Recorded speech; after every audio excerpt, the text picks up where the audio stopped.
In this next segment of our afternoon session, we'll hear 4 oral presentations by different speakers. So I'm delighted to welcome our first of these 4. Daniel LaBrier joins us from Idaho State University.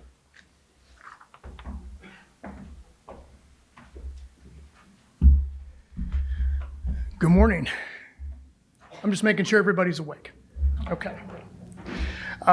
Thank you for having me. I appreciate the organizers allowing me to give a talk. I want to take a few minutes to talk about some of the efforts that we're beginning out in Idaho, where we do have a considerable amount of resources that we bid into the critical materials and minerals category. But I want to take a few minutes to talk about some of the efforts that we're kicking off at Idaho State University, where I serve as an associate professor of nuclear engineering. Yes, I said nuclear. Okay, we're going to get to that in a little more detail later. Thank you. I knew I'd get a couple of cheers. I might get a couple of boos as well. I understand. So in any case, let me go ahead and proceed here. Thankfully, this is one graph that I haven't seen anyone put up yet. So this is one that the US DOE put out as part of the Energy Act in 2020 as sort of a near-term projection for risk and availability for extraction and retention of critical materials. You're also going to note as I talk about this, I'm going to refer a lot more to critical materials as opposed to critical minerals. Reason being that with our concentration, since we don't have a traditional mining program or anything along those lines, we're looking at both extraction and reprocessing means. So we're kind of looking at both ends of the cycle there. As far as a critical material, any non-fuel mineral, element, or substance that falls into the categories of high risk of supply chain disruption and essential function for one or more energy technologies. Now, as a nuke, you'll note that somewhere in the yellow, let's see if I can do this right up in there is uranium.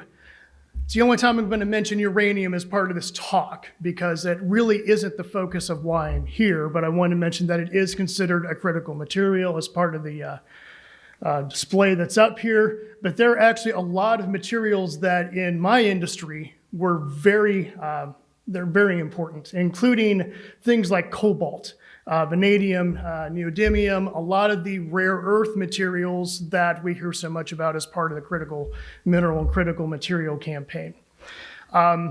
You might not think of that necessarily as far as a nuclear engineering portfolio, as it seems more geared towards semiconductors, electrical technologies, things of that nature. So if you're not familiar with the state of Idaho, particularly with the profile as far as critical resources go, don't worry, you're not alone, neither am I. I am not an Idaho native. Matter of fact, you will find more LaBriers in Missouri than you will in Idaho, guaranteed. So just sort of a layout of where it's very tough for you to see, so I'll just kind of break it down. There are a selection of mines and mining activities that span the entire state. Many of them have resources that are dedicated towards extraction of REEs, mostly on the light end, a few on the heavy end. A lot of them are metal and phosphate extraction facilities. And so one of the things that sort of draws me as an engineer and as a scientist in general towards this type of technology is not necessarily the pure extraction as part of the mining process, but as has been discussed several times already, dealing with the waste. That's what I'm more interested in, and part of that belies my background as a nuclear engineer where I deal with waste products. So this is something that's kind of near and dear to me as far as materials research goes. And I want to bring up, I think it was Matthew who earlier mentioned the different R's that are brought up as part of the discussion for critical materials. Well, I'm going to bring up one that hasn't been mentioned yet. RAD, radioactive or radiological material. Also presents one of the opportunities for a lot of the permitting and regulation concerns that we deal with, certainly in our industry and from what I'm hearing in your industry as well. So one of my interests personally and one of our group's interests is how to make the materials that are part of particularly the waste streams more accessible, looking at it from a bent of being a radiological hazard as well as, I'll say, a typical mining waste stream. Oh, wrong one. So at ISU, and I'm going to mention this a couple of times, but we're relatively new to this game. As in, you're probably thinking, why in the world is someone from Idaho State here? Reason being is because, and you'll see in a couple of slides, we were approached by a couple of industry leaders in our area to consider options on what it would take to approach different waste streams within the mining industry specific to extraction and collection of critical materials. We are focusing in on, like I said, the RAD side of things. So whether that's NORM, naturally occurring radiological or radioactive materials, or T-norm, technologically enhanced norm, mostly because we have a nuclear engineering department at ISU that goes all the way from certificate level all the way through the PhD level. We also have significant ties to industry, government leaders that are in the area, which I'll get to in just a second. While we don't have a traditional mining degree, matter of fact, that's anywhere in the state of Idaho, we do offer a lot of the roots that would go into a mining engineering or geological, I was going to get to the geosciences part of it. So geosciences, anthropology, chemistry and physics for obvious reasons, and then the nuclear engineering, which I've kind of discussed a little bit, that's sort of our bent towards dealing with critical materials.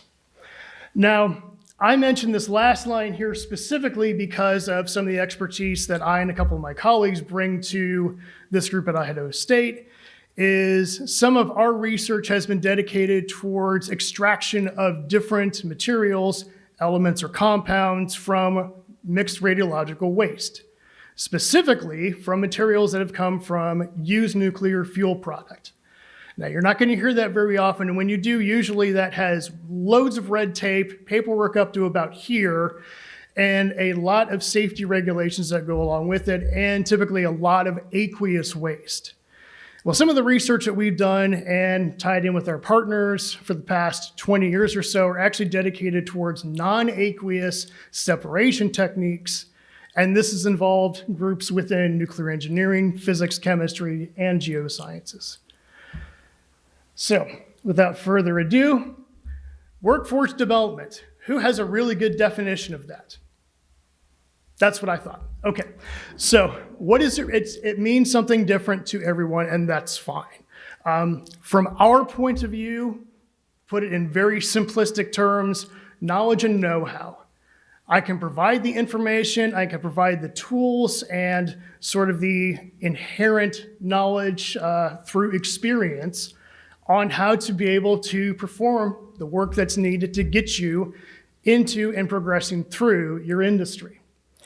Opening that up for local and for regional students initially, because this is a somewhat project that's in its infancy, if you will. And so we're really in the point of, and I say this literally, we were just approached in the spring about doing this, so this is not even a year-old initiative.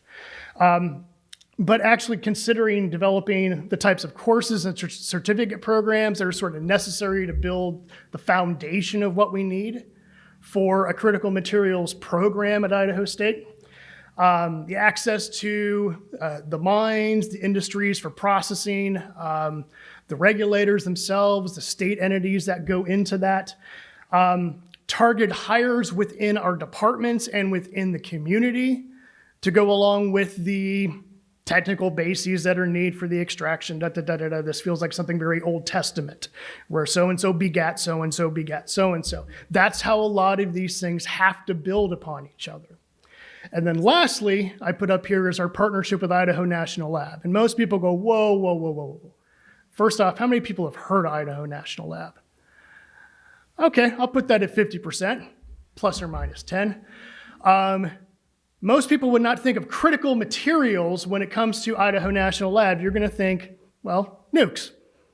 all right? Reactors, if you want to think of it that way. Well, as I mentioned earlier, one, we need a lot of these materials when it comes to especially the development of, pick your reactor type of the day. Microreactors, small modular reactors, molten salt reactors. I could go on for days. Please don't let me. But what has really kind of come to the attention at INL, because it's, government world, we have to use acronyms for everything.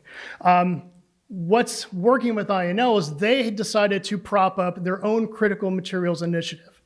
And I am not here necessarily to be a shill for INL, but I will at least mention the fact that they have developed this, and they are one of the industry partners who reached out to us to say, hey, would you be willing to tackle this particular subset of critical materials research as something that can supplement what we're going to be doing at the lab? They obviously have a lot more money. As was mentioned before, it all comes down to the funding and the capabilities. They have more people, they have more equipment.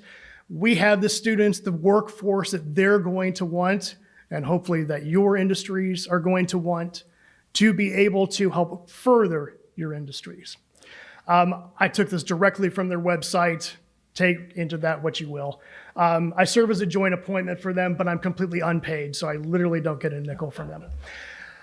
That's okay. If you're not tied to the money, sometimes it's helpful. All right, so I've joked around long enough. I want to thank you for your time. I also want to mention some of the reasons why we're interested, and we really are interested in doing this in Idaho. Mostly because we feel this is a place that we have the ability to contribute, and we have a lot of the, I'll say, background expertise to jump into the game, even though we realize that we are coming in well behind places like MS&T, Colorado School of Mines, South Dakota School of Mines, that sort of thing. A lot of other institutions that are well ahead of us. That's okay. We just want to contribute where we can. It's usually at this point that I would say thank you and do you have any questions, but you are the ones that should be ready for questions because I've got a ton of them. Okay. Thank you very much.